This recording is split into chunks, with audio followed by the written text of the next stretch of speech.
دن کے 11 بجے ہیں۔ السلام علیکم، یہ ریڈیو پاکستان ہے۔ سونیا عدنان سے خبریں سنیے۔ پہلے اہم خبروں کا خلاصہ۔ وزیر اطلاعات نے کہا ہے کہ سیکیورٹی فورسز نے آپریشن غضب للحق کے دوران 331 افغان طالبان کارندوں کو ہلاک کیا ہے۔ پاکستان کی مسلح افواج آپریشن غضب للحق کے تحت افغان طالبان کی بلا اشتعال جارحیت کا مؤثر اور فوری جواب دے رہی ہیں۔ عمان نے کہا ہے کہ ایران نے امریکہ کے ساتھ بالواسطہ بات چیت کے دوران افزودہ یورینیم کا ذخیرہ نہ کرنے پر اتفاق کیا ہے۔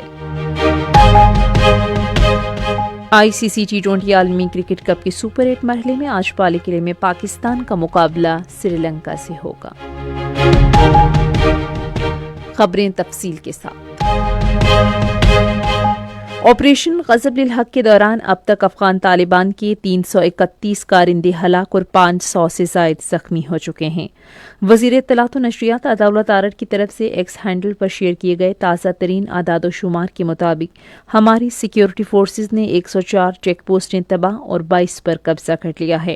آپریشن کے دوران 168 ٹینک اور مسلح گاڑیاں بھی تباہ کی گئی ہیں۔ افغانستان بھر میں 37 مقامات کو مؤثر طور پر فضائی نشانہ بنایا گیا۔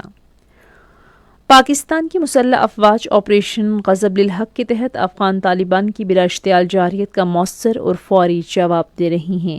پاکستان کی مسلح افواج نے کئی افغان چوکیوں کو تباہ کر دیا ہے۔ مسلح افواج نے نیو افغان پوسٹ 8 کو مکمل طور پر تباہ کر کے قبضہ کر لیا، جبکہ دشمن فرار ہو گئے۔ پاکستانی فورسز نے افغان طالبان کی خیبر پوسٹ کو بھی مکمل طور پر تباہ کر دیا۔ پاکستان کی مسلح افواج نے زوئبا سیکٹر میں ڈیلٹا پوسٹ اور کلا سیف اللہ سیکٹر میں لا جرگا تھانے کی چوکی کو تباہ کر دیا ہے۔ مسلح افواج نے دشمن کے عماری کیمپ کو بھی بھاری نقصان پہنچایا ہے۔ ڈائریکٹر جنرل ISPR احمد شریف چودھری نے کہا ہے کہ بلا شبہ پاکستان میں ہونے والی دہشت گردی کے ہر واقعے کے پیچھے بھارتی سرپرستی ہوتی ہے۔ راولپنڈی میں میڈیا کو بریفنگ دیتے ہوئے انہوں نے واضح کیا کہ ملک کی مشرقی یا مغربی سرحدیں ہوں یا فضائی اور سمندری سرحدیں، افواج پاکستان ہمیشہ چوکس رہتی ہیں۔ ایک اور سوال کے جواب میں احمد شریف چودھری نے کہا کہ افغان طالبان حکومت نے دوحہ معاہدے کے تحت تحریری وعدے کیے تھے۔ DG ISPR نے کہا کہ اب پوری دنیا جانتی ہے کہ افغانستان میں دوحہ معاہدے میں کیے گئے وعدوں کے برعکس کیا ہو رہا ہے۔ امریکہ میں پاکستان کے سفیر رضوان سعید شیخ نے عالمی برادری پر زور دیا ہے کہ وہ افغانستان میں ہونے والی دہشت گردی کی کارروائیوں کا فوری نوٹس لے۔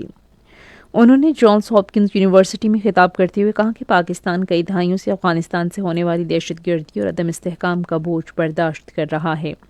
سفیر نے کہا کہ پاکستان نے انتہائی تحمل کا مظاہرہ کیا ہے، تاہم پاکستانی عوام کی جان و مال کا تحفظ اولین ترجیح ہے۔ پاک امریکہ تعلقات کا ذکر کرتے ہوئے انہوں نے کہا کہ دونوں ممالک کے تعلقات مشترکہ مفادات پر مبنی ہیں اور انہیں کسی تیسرے ملک کے تناظر میں نہیں دیکھا جانا چاہیے۔ بھارت کے حوالے سے انہوں نے کہا کہ پاکستان نے تمام تنازعات مذاکرات اور سفارتکاری کے ذریعے حل کرنے کا عزم کر رکھا ہے۔ اور اغزئی کے علاقے قلعہ میں پاک فوج کے ساتھ اظہاری یکجہتی اور آپریشن غضب للحق کی حمایت کے لیے عوامی ریلی نکالی گئی۔ ریلی میں مختلف سیاسی اور سماجی تنظیموں کے نمائندوں سمیت عوام کی بڑی تعداد نے شرکت کی۔ شرکاء نے قومی پرچم اور بینرز اٹھا رکھے تھے جن پر پاک فوج کی حمایت میں نعرے درج تھے۔ ریلی کی شرکاء نے بھارت کی ایما پر افغان طالبان کی جارحیت کی شدید مذمت کی۔ انہوں نے اپنی تقریر میں کہا کہ پاکستان امن کا خواہاں ہے، لیکن وہ اپنی خود مختاری، سرحدی سلامتی اور قومی وقار پر کوئی سمجھوتہ نہیں کرے گا۔ شرکاء نے پاک فوج کے شہداء اور غازیوں کو خراج تحسین پیش کی اور پاک فوج کے ساتھ کندھے سے کندھا ملا کر کھڑے ہونے کے عزم کا اظہار کیا۔ عمان کے وزیر خارجہ بدر بن حمد البوسعیدی نے کہا ہے کہ ایران نے امریکہ کے ساتھ بالواسطہ بات چیت کے دوران اس بات پر اتفاق کیا ہے کہ وہ افزودہ یورینیم کو کبھی ذخیرہ نہیں کرے گا۔ ایک انٹرویو میں انہوں نے کہا کہ اگر ہم سفارتکاری کو کام کرنے کا موقع دیں تو امن معاہدے کا حصول ممکن ہے۔